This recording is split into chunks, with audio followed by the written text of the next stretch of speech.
this time on NTS Adventures.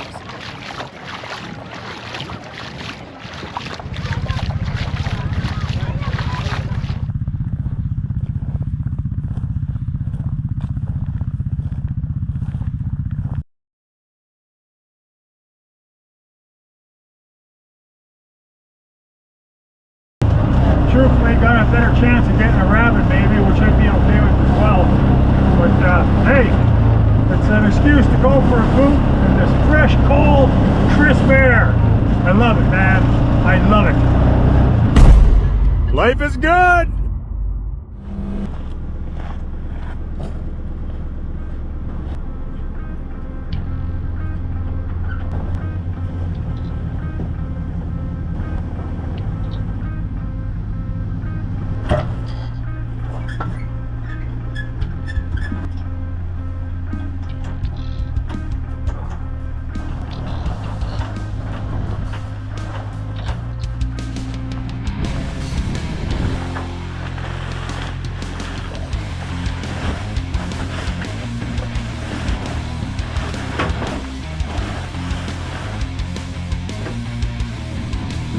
Come on, baby.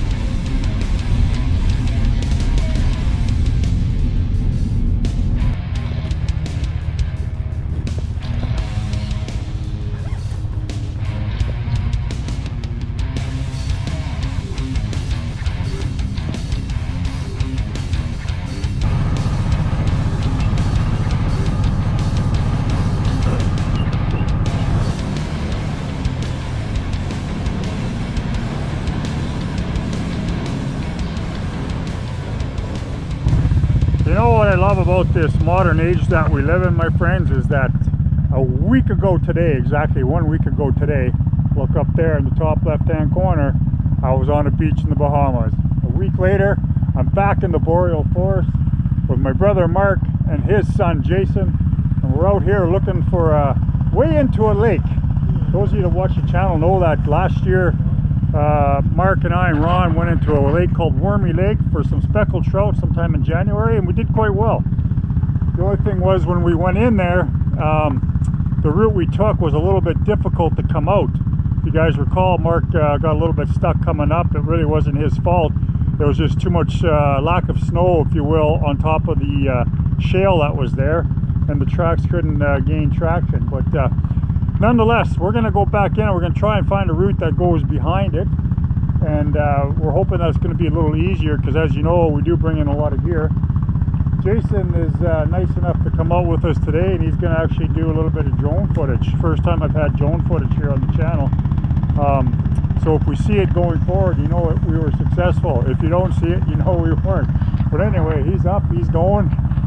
Should be a lot of fun. We're going to try and negotiate the beaver dam here, and then we'll carry on with our way. There he is. That's awesome, man. Cool. All right. Hey? Okay. First minor obstacle here. Nothing too serious, but if you're not really good at driving these things, you could get yourself in trouble. I'm not suggesting I'm an expert by any means, but it does take a little bit of skill to get through this without kind of flipping your buggy, like Mark can see. I don't know if Jason's getting up on the drone there, but it's a little bit bouncy left and right here. There is a small chance it'll flip over. Water's still running through here.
much safer. You know, myself and the men I hunt with and fish with have had a lot of, shall we say, close calls in our respective careers, either soldiering or policing or a combination of both. And most of us, at least I can speak for myself, the way I look at it is, I don't want to have one of those close calls or even the worst possible outcome into my golden years, which these truly are. We all work really hard to get to this point in our life, and I want to be as safe as possible. I mean, think about it. If I was out here by myself with no equipment and I stepped off the trail to go get a rabbit and I got geographically embarrassed, AK lost, and then I couldn't find my way out, and I didn't have a lighter on me, and you know, I was kind of snowballs, one thing after another. Next thing you know, I'm out there freezing to death. Well, I think my last thoughts would be about my family, and my very last thought would be how pissed off I was at myself. That after having survived 3 operational tours overseas and 11 years of federal policing, that, hey, here I am dying in the bush because I didn't have proper equipment. I digress. So it is important in my view to bring this stuff, because you know what? It makes in my view, it makes the sport a lot more enjoyable. It's a really nice sense of security knowing that if I do get embarrassed, geographically embarrassed or lost out here, even though I'm lost, there's a good chance I'm going to be able to find my way out. Or if I can't find my way out, at very least be able to communicate with somebody via satellite uplink to make sure that, well, essentially getting hold of somebody and saying, hey, this is where I think I am, then you come out and get me and then do a search pattern from there. Anyway, my point is, my friends, I love it. If you have the financial ability to do so, buy some of this really nice kit. Zolio I've spoke about before. When I'm paying for my text messaging, it's 25 bucks a month. The unit itself is about 278 Canadian, no big deal. Or even if you are into cell phones, like most of us are now, a lot of the new iPhones, and I think Samsung's even going in that direction, where you have satellite uplink in the event of emergency. Pretty nice peace of mind when you're out in the bush here, knowing that you can communicate with somebody if things go bad. Anyway, that's the spiel for today. Hang in there, everybody. I hope we're going to catch a bird and maybe check out this lake. I'm going to go down and check it out. You guys remember last year, this is kind of where Mark had a bit of trouble getting up, and it wasn't no fault of his. It's just when you get on some of this shale and this really hard packed earth and there's a little bit of snow. That's why we got wedges. Yeah, that's right. But and we got it on video. Exactly. But this kind of gives you a whole new perspective here, and just how steep that was when we came up there last January. So that's why we're kind of hoping we can find a little bit more of a gradual slope in here, just for being able to get out with all of our gear, which is kind of what we're thinking right now. Because as you guys know, we do like to fish with a lot of comfy gear. Let's go down and check it out here. This is Wormy, which is encouraging that there's actually ice on here. I wouldn't walk on that by any means. I'm guessing this is first ice, very first ice, because it's only gotten down below 0 yesterday. So yeah, this would be it right here. First ice on Wormy Lake. January 1st, this will be open for brook trout, and I know where I'll be on the 2nd or 3rd. Anyway, Jason's going to get a drone up, and hopefully you guys will be able to enjoy this drone footage of this lake. Pretty cool, man. I'm so happy to have him here today. This is great. Good job, boys. Here we go. Jason's putting it up. This should be good. Nice shot of Wormy Lake here, my friends. Or sorry, well, we put on some really slow, relaxing music while Jason captures this B-roll for us. Dee dee dee dee dee.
So Jason's just explaining to me that this whole thing is based off of satellite uplinks, and he couldn't get elevation. So how many satellites do you need to get high like that, Jason? Well, I'd say about 10 to 14 roughly is really a good sort of marker.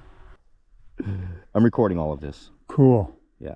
That's where we fished last year. Yeah. Look how nice it is, eh? I can gain some elevation here too. That's beautiful, man. Absolutely. So you're just completely trusting your phone to fly that thing right now? Yes. Wow. That's cool. I love it, man. Well, I'm piloting it. Right, piloting it. Right. Awesome. So But Jason, my phone is my only eye. Wow. Well, you hear that? Down. You hear that, Annette? Christmas gift idea? Oh, really cool. So you can see right now, here's my elevation, 26 meters off the ground, traveling at 0.1 meters per second. Here's my distance from home, 93 meters. Wow. All right, we're kind of confirming the route here in our mind, which is good. So now we're going to go back and try and find the other route in. Like I said, last year when we were back in here, there's 3 ways in here. We've been down 2 of them. The one we just did was the only one that we could find that we could get equipment onto. The other one you had to walk a bit. But again, this one was a little bit sketchy coming out. So I'm hoping that this third entrance into this lake is going to allow us to move our gear in there and our gear out with minimal problems. Hang in there.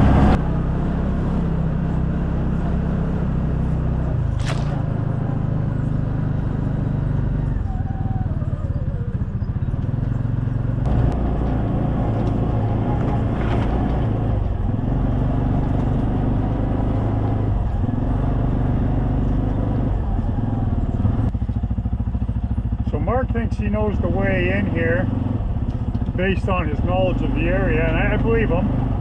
I kind of recognize this hill here. We've been down a couple times, but now that I'm seeing it, I didn't realize at the time that this was the route we needed to use to get into this lake. But this might present a problem. We'll see.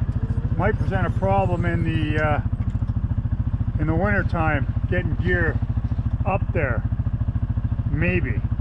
I mean, that's pretty significantly steep, and I'm not sure that with the amount of gear we haul in, we'd be able to do it. So we might end up having to use the one we just came off of.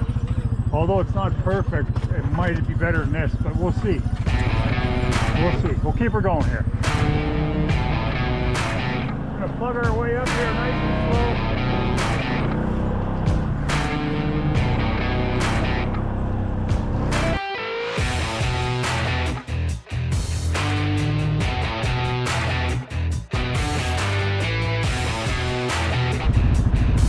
Now we're just trying to see where this exit is.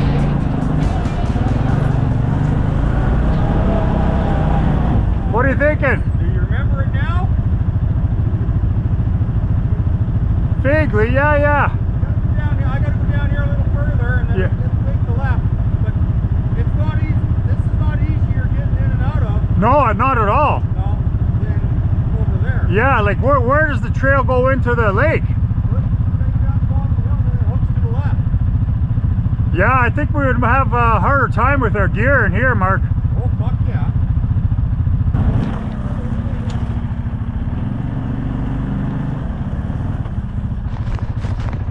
Yeah, no. I mean, no. Not a better route at all. So I'm glad we did this now before the snow comes, or more snow comes. Anyway, are you stuck up there?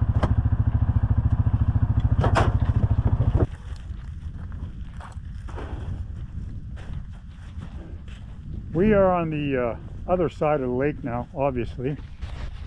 Let's see what we got. Anyway, real nice fire pit here, Mark. Check this out. It's a good camp. It's not super fucking level. Yeah. Why are we coming here in the summer, man? Honestly, throwing the John boat on top of my buggy and coming back here. You know? How come we've never thought of that? Oh yeah, poke through. She poked through, eh? Yeah.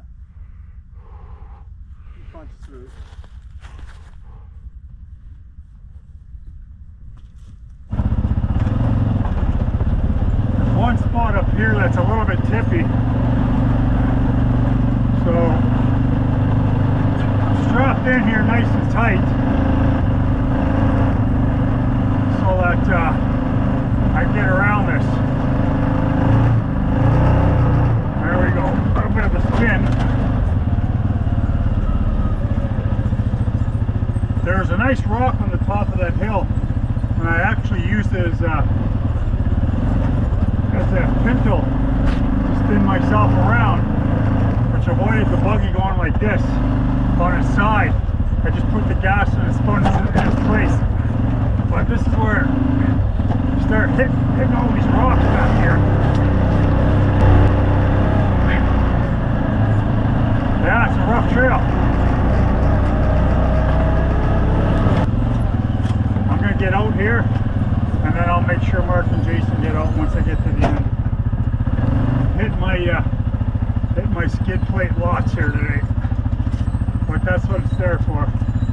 They're composite skid plate. It's already cracked in a few places, but I'll wait till she's shredded a little more before I replace it.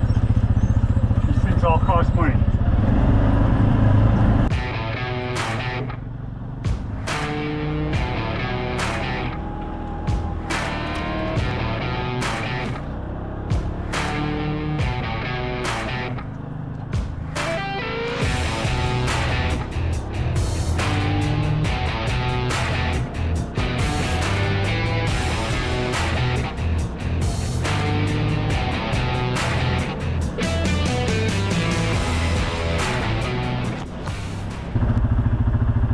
Alright, the reconnaissance is complete.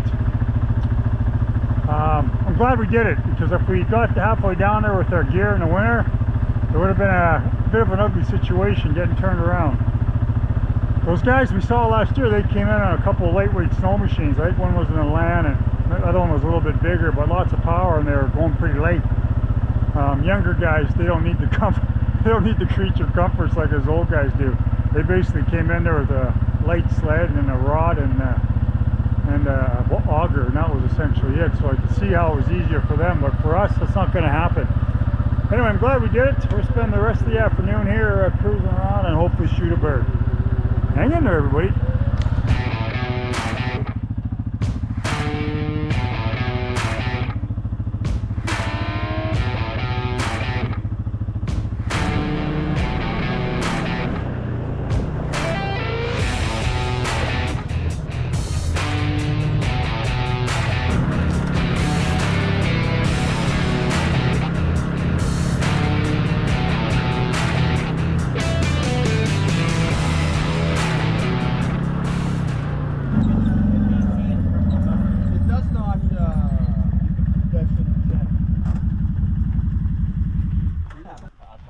Well, you can really see the environmental factors that come into play for a lake freezing this time of year. For example, this lake, Trout Lake, I've only fished it a couple times in the summer. It's just sunfish and bluegill in here.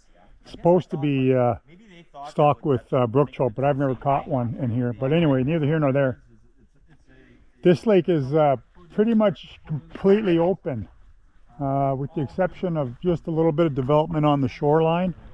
And over there, I think Jay's going to put the drone up and we'll take a better look. And obviously, because it's wide open, like if you guys remember Wormy, a little bit different elevation, I think. I wasn't completely studying it, but I think it is a little bit lower. And I don't know if that had a bit of a factor in it. And it's in that kind of a bowl, and it's surrounded by that big stand of jack pines. Now, yeah, there's a jack pine stand here too on the other side, but because the lake is so big, I think it's influencing the freezing of it. Pretty interesting though. I mean, the difference between a half-hour bush ride difference in the lake.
Well, not a bad day. Oh no, beautiful. I was looking at the weather there. I'm like, fuck, we gotta get out, man. The land calls to me, Jason. It Good calls to thing. me. Hell yeah. Good thing. It's like, come back to us, Colin. Yeah. Come back to us.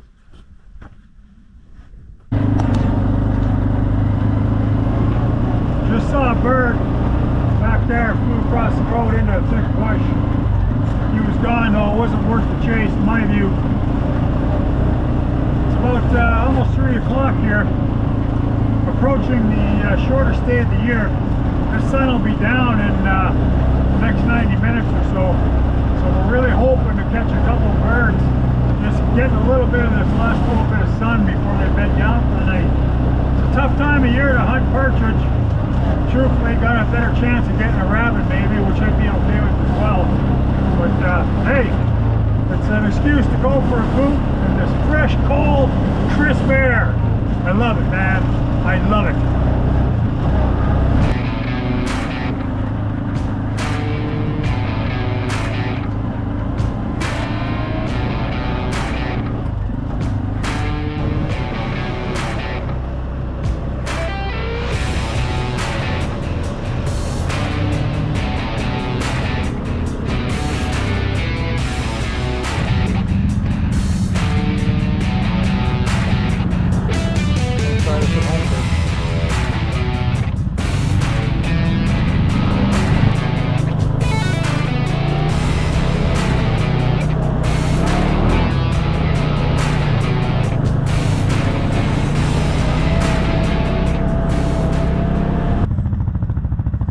So not much luck on the hunting front, but that wasn't the primary mission.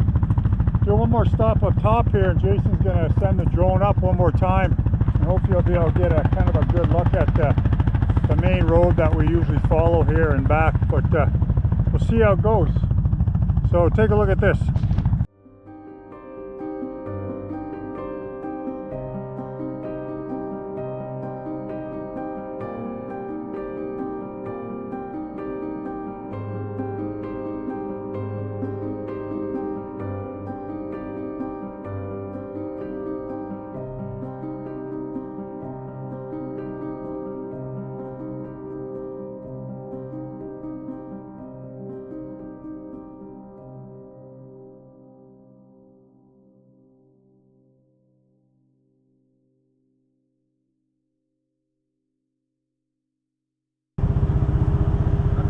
Jay is currently hunting the elusive, very, very, very hard to find, but when you get one, it is an absolute trophy that any big game or small game hunter would be proud of. It's the elusive Gatorade bottle. Really, really, really, really hard to get, but I think he sees one. We've all stopped in our tracks, and we're going to see how it goes. Like, if he gets this is going to be unbelievable. I have never seen anybody shoot and kill a Gatorade bottle, especially from this range. This is going to be epic, and I really, really hope he can find a taxidermist who can do this and mount this thing for him. He's lining up, and he's going to go across it. He's going. This is unreal, folks. The elusive Gatorade bottle. Not a lot. Just keep a little bit of it in your sight. Oh, he got it. He got it. Unbelievable. Unbelievable. I've never thought I could see that ever in my entire life. I've heard about it. I've heard about people shooting those things and finding those things, but this is real. This is real right now. Unbelievable.